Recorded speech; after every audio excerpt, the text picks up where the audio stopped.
Good morning, children. Have a good day for all of you. Today our lesson is rates. Lesson number 22.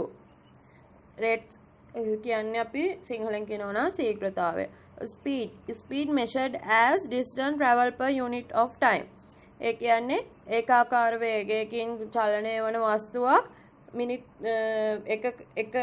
ඒකක කාලයකදී ගමන් කරන දුර ප්‍රමාණයට අපි වේගය කියලා කියනවා. මෙන්න මේ වේගය හොයාගන්න ස්පීඩ් එක හොයාගන්න අපි සූත්‍රයක් පාවිච්චි කරනවා. speed equals distance traveled divided by time taken.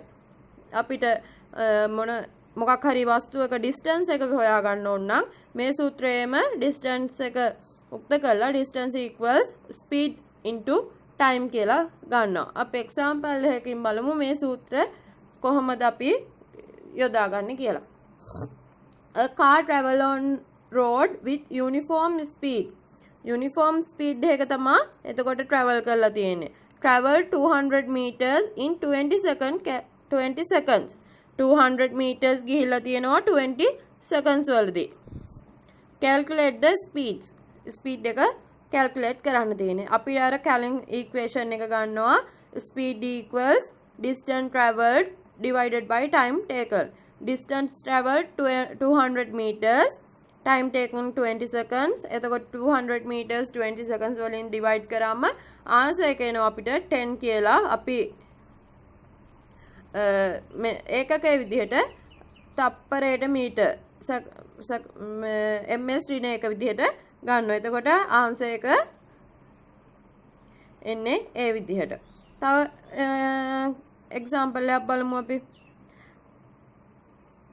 Calculate the distance traveled in 1 minute by a car at a uniform speed of 10 ms minus 1. අපි තප්පරයට මීටර් 10ක් ගිහිල්ලා තියෙනවා. ස්පීඩ් එක equals වෙනවා ඒකට. එතකොට ස්පීඩ් එක වෙනුවට ඒක දාගන්නවා.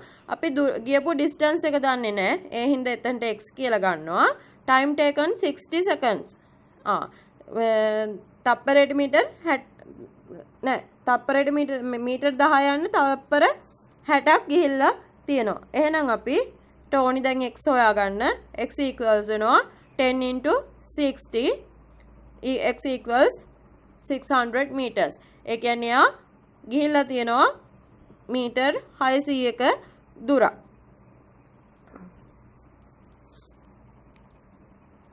තව example එකක් බලමු. Find the time it takes for a lorry of length 10 meters traveling at a uniform speed of 72 km minus 1 to cross a bridge with a 100 meters long. ඒ කියන්නේ මොකද්ද? ලොරියක් තියනවලු මීටර් 10ක් දිග. එයා යුනිෆෝම් ස්පීඩ් එකකින් යනවලු පැයට kilometre 72ක. To cross a bridge which is 100 meters. එයා පාලමක් තියනවලු metre 100ක් දිග. ඒ පාලම පසු කරගෙන යන්න කොච්චර වෙලාවක් යනවද කියලා අහන්නේ.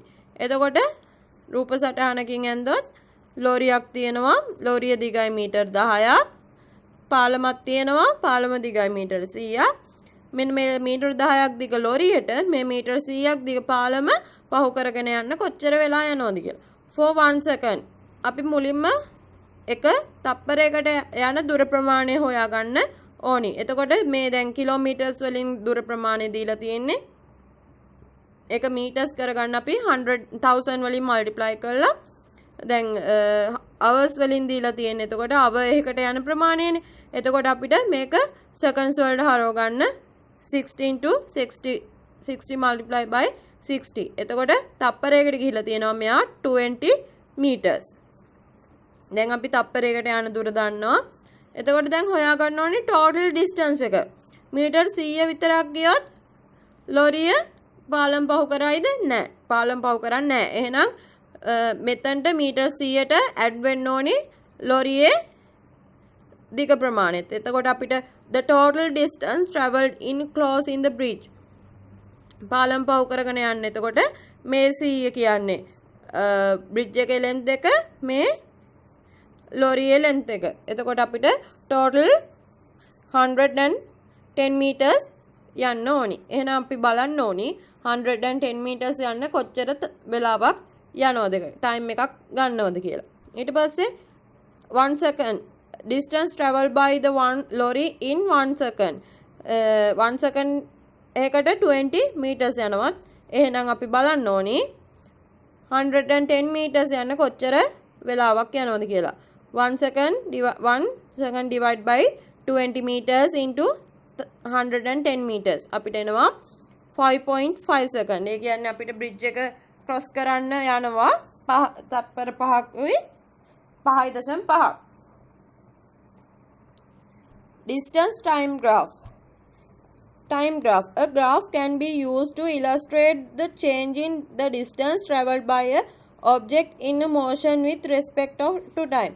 අපිට මේ සිංහලෙන් කියනවා දුර කාල ප්‍රස්ථාර කියලා.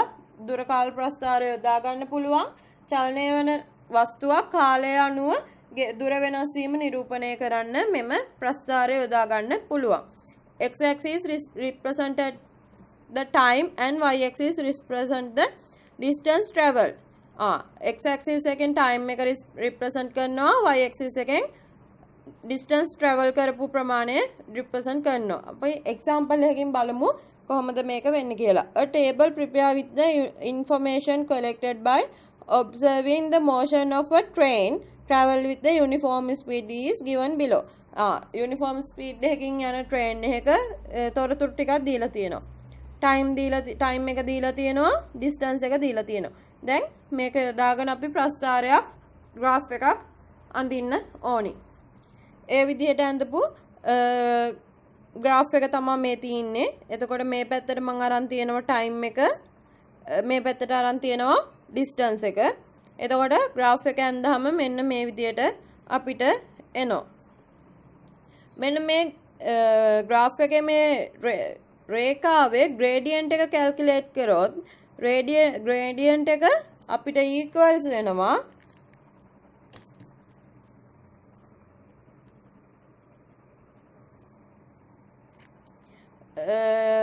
train එකේ speed එකට. graph එකේ gradient එක calculate කරොත් ඒක equals වෙනවා train එකේ speed එකට. දැන් අපි බලමු කොහොමද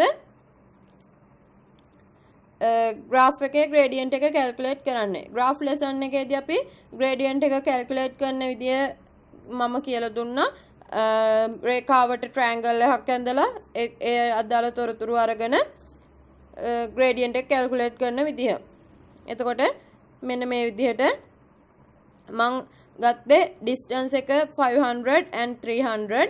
ඒට අදාළ time එක ගත්තා. එතකොට මට එනවා gradient එක 20 කියලා.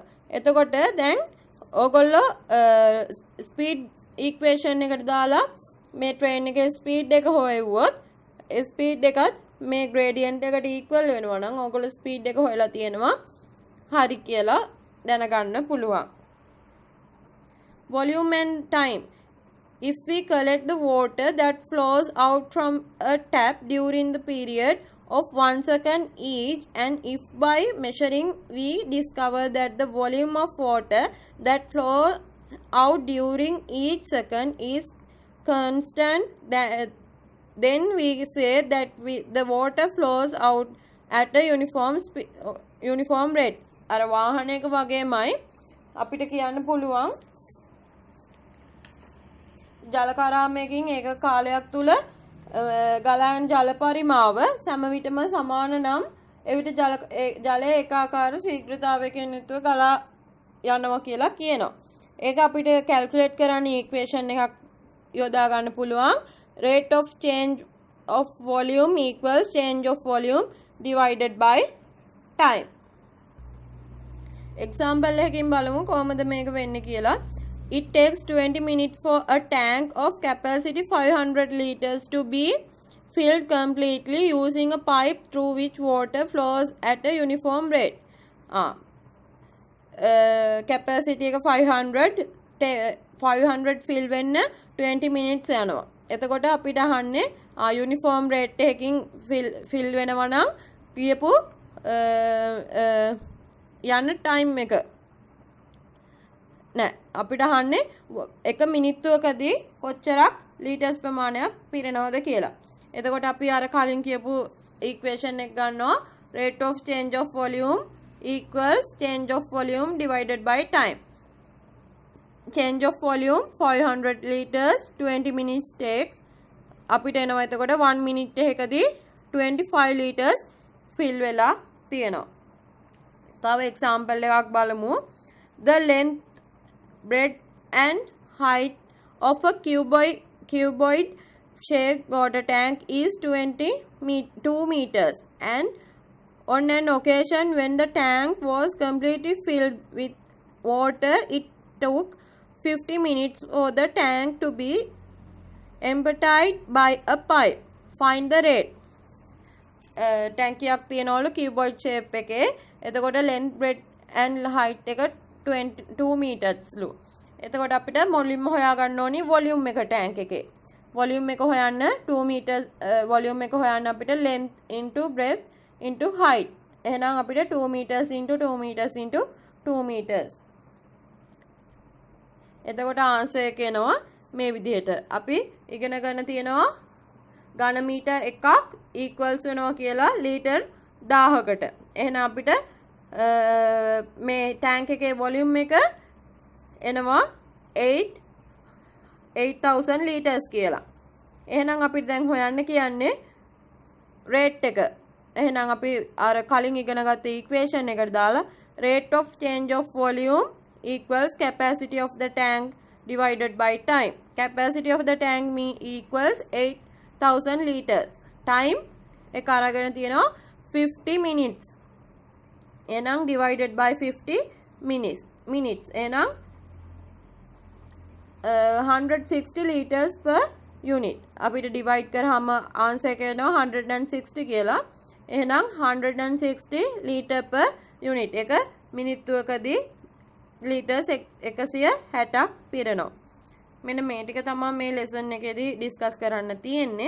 මොනවා හරි unclear area එකක් තියෙනවා නම් textbook එක කියවන්න මුල් lesson එක කියවලා exercise 22.1 22.2 and 22.3 කරන්න මේ note එක පොතට ලියාගෙන ඉවර වෙලා.